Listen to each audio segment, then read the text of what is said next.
most will circle back and sing a little bit more, and maybe some of our other friends will have arrived by then. So, you come forward and you can introduce yourself and what you're going to talk about. And here we go. All right. We're so far away. Hi, everyone. Too far and too high. I feel like I know everybody here, and it's such a nice feeling to be here and to have you here with us in this Community Arts Council. And those that don't know me, I'm a practicing artist in Victoria, but in my early years, I did other things, many other things, and I still do, kind of an actor. So I'd like to lead us into this art show by talking a little bit about Nicaragua. So that'll be my focal point, and you'll see why as the story proceeds. But I'm sorry, I have to refer to my notes. I want to begin with the history a little bit.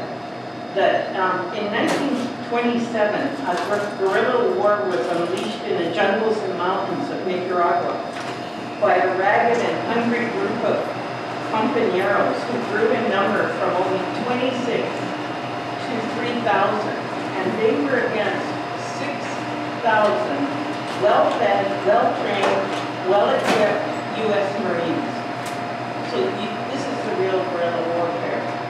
So for 7 years they fought, and the Marines were held at bay.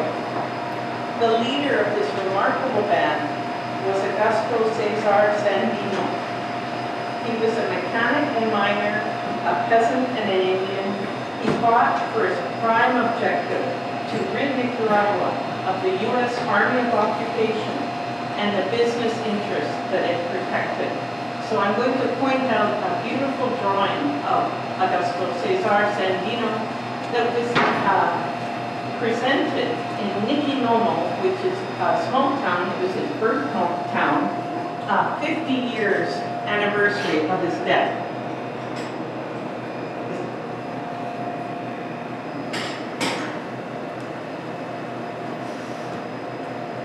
So in Nicaragua, as in much of Latin America, there was a vast contrast between the rich and poor. The Somoza family owned and controlled all Nicaragua's wealth. That meant the forestry, the mining, the fishing, the land, any industry, anything that was exported. So consequently, unemployment, illiteracy, curable diseases were at epidemic levels. There was no medical system at all, and Nicaragua had one of the highest mortality rates in the whole continent. And the only people that benefited from any wealth that Nicaragua had, which was a poor country of 2.2 million people, small country, was given to the multinationals. So they benefited from the coffee, cotton, and raw materials. So this is a tragic scene. So we're seeing that in 1927 there was opposition. That opposition was quelled. Sandino was assassinated. But 50 years later, people started to have an uprising and started to fight against the oppression of the Somoza dynasty, because there was many of the Somozas coming. So they formed a resistance, and in 1979, they fought and won a revolution. And that revolution was absolutely incredible, because the majority of people within Nicaragua were youth, and they were young, and they were in their 20s.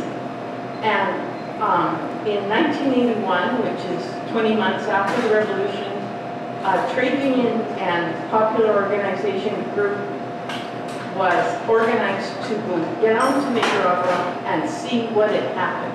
Like, what are the results of this revolution? So I and my two colleagues, Peter and Sandy Bowles, and Elgin Niche, who is also from Victoria, Scotty Niche, who's since passed, were very fortunate to go on that trip 20 months later. And we visited, we were split into 3 groups, the 19 of us, and our group spent time in Managua and also on the Atlantic coast. 5 months after the revolution, the Nicaraguans began the literacy campaign.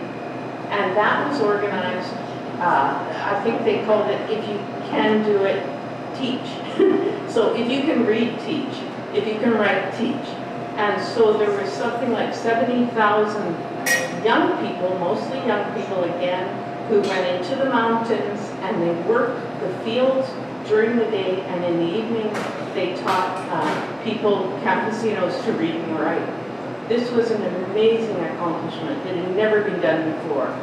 So I'll point out a poster that commemorates women's participation, especially in that literacy campaign.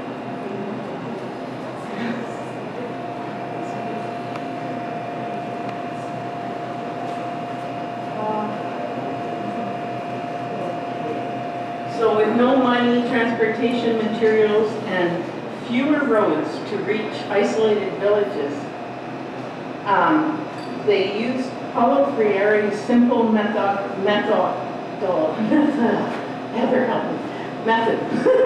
Okay, and over I said 7,000, okay.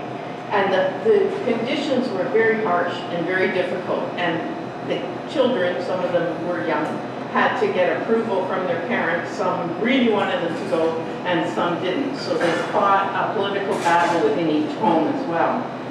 So they were able to drop the field literacy rate from 52% to 12% in just 5 months, thereby winning a UNESCO award because it had never happened before.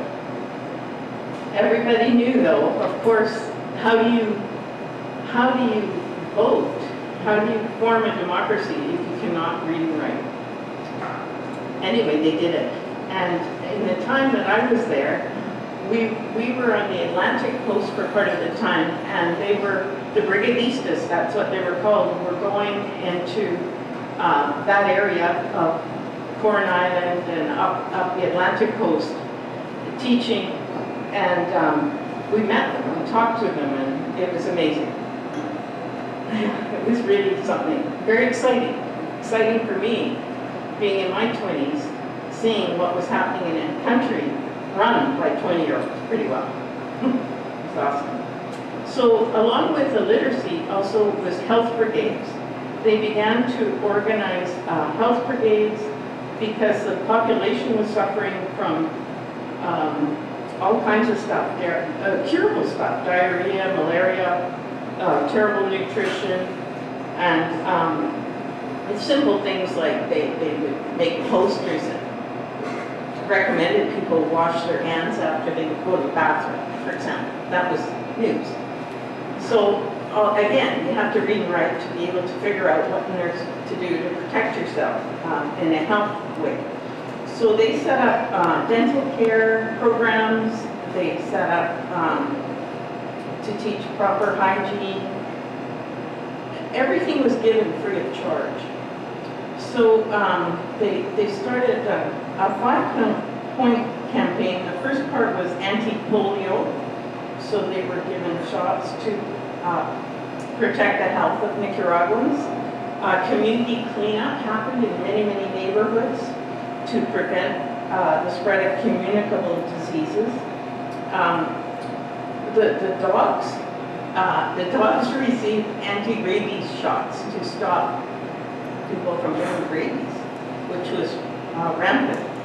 And then there was protection of and prevention of malaria. So still water, mosquitoes, education was done in that.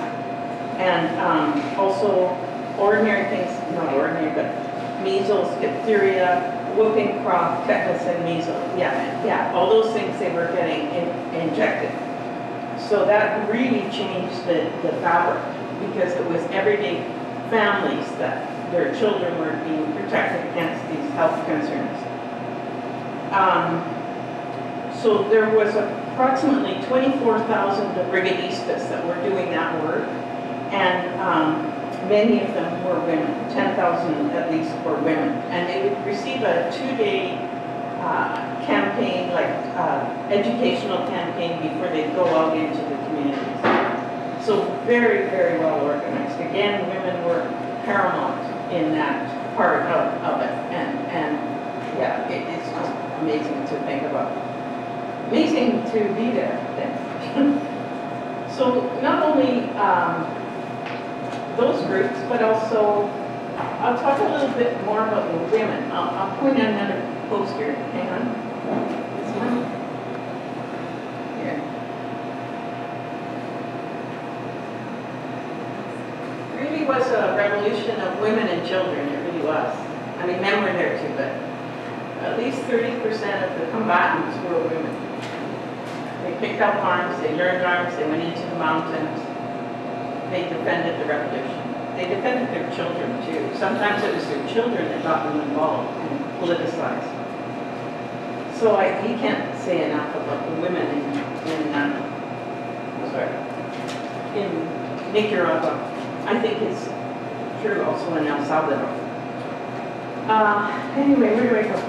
Hang on a sec. Thank you.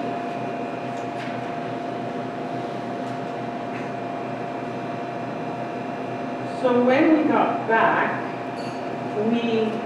the 19 of us, we decided, because we visited many fishing communities, and we could see that people were not able to get to the fish because they didn't have boats, nor did they like fish to eat. It wasn't tasty to them. So there was a lot of kind of information to help them understand about fish, and it can be cooked in many ways. And there was some campaign that we developed called Tools for Peace, and that began with a fishing boat called the Monin boat. Is a picture of it. It's not a very good picture, but it's a picture. And that was the only freighter Nicaragua had, and it happened to be going to Vancouver, through the Panama Canal.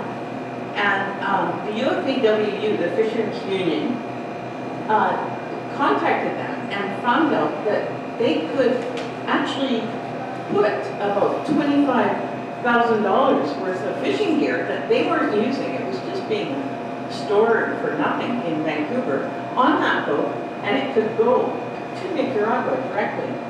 So that was the beginning of the Tools for Peace campaign, which became a national campaign. So anyway, they did that, and then later on that year they did it again with other things like musical instruments and, well, lots of things. Carlos remembers. Yeah.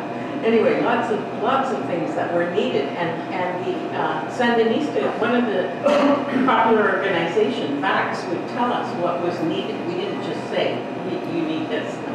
They would tell us, outline what they needed, and we would collect that. And it became, like I said, a national campaign. Every community across the country was helping to break the blockade, because the U.S. had blockaded Nicaragua, of course.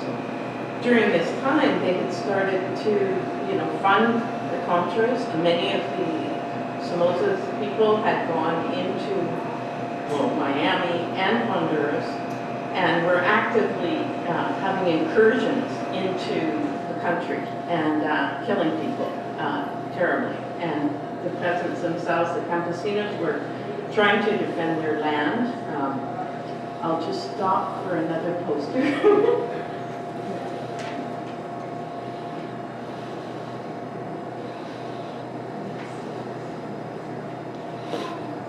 And that's in defense of the production, because not only had they been through this war, they needed to rebuild. And so if they're trying to plant crops, they lost several crops because of the war itself, several seasons, and they're an agricultural country, So anyway, so they had to defend their crops and against the Contras, and many times many people were killed. So it was still difficult, but this again was the beginning, just the beginning of liberation. So within this, I can't say how exciting it was to be alive during this time, and I think many of us were and enjoyed too. It did give a focus. I wanted to mention also the Christian community, who again was split. Some were not on the side of the revolution, some were, and those that were extremely active in many ways, in artistic ways. I'll point out one of those now.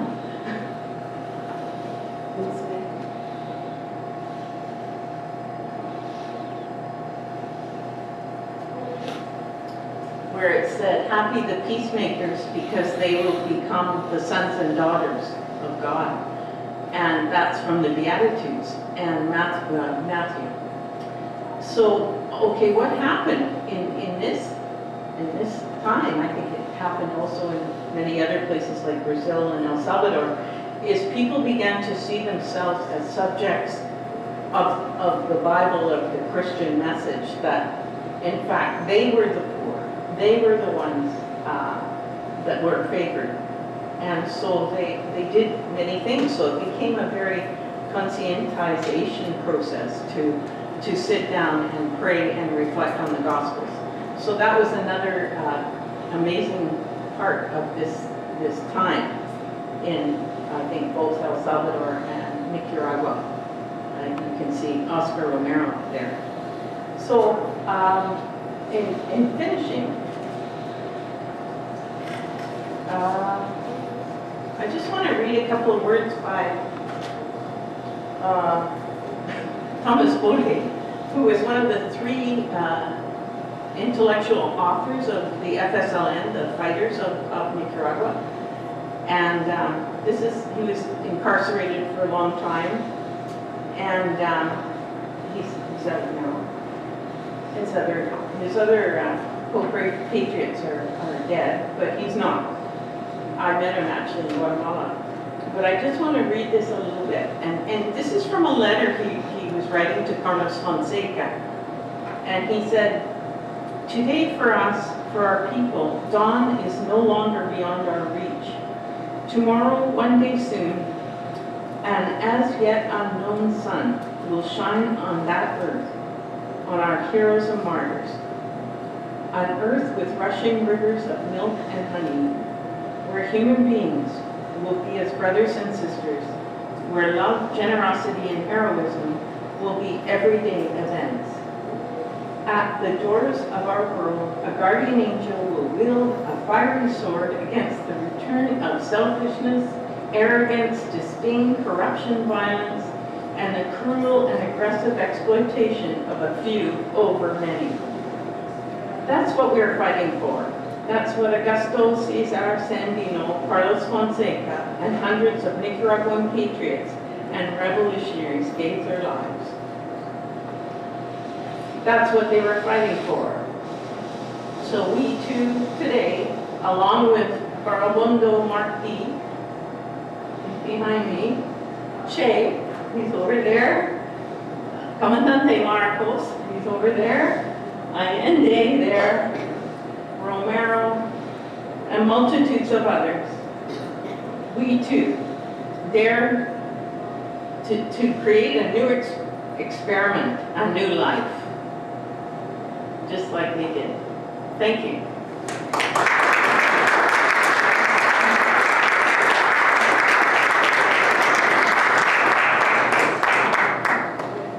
Thank you, David. So you can see every picture has lots of stories to tell. I just want to say a quick thing before I introduce Carlos, that this is a project of CAST, the Central American Support Committee. There's some leaflets on the table back there describing that, and the two sort of descriptive panels as you enter the exhibit also say what CAST does and a little bit of the background behind this, the reason for doing this. We're still an active organization, Victoria, and carrying on ongoing solidarity projects.